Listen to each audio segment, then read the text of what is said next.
কথা নাই, নবীজির চোখের পানিটা মুইছে তিনি চলে আসবেন। এমনি মহিলা ডাক দিয়ে কয়, রে যুবক, এই দিকে যাবা না ওই দিকে যেও। আল্লাহর নবী বলেন, মা গো, ওই দিকে গেলে পরে কি হবে আর ওদিকে গেলে কি হবে?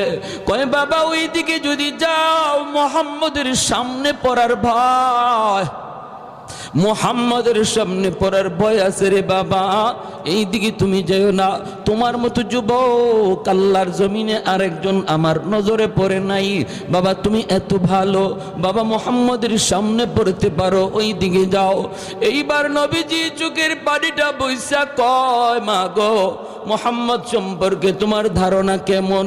কয়, বাবা ধারণা তো ভালো না, মুহাম্মদ তো অনেক গরম মানুষ, খালি গরম কথা, খালি গরম কাজ, নরম বলতে কিছু নাই, শুধু রক্তপাত।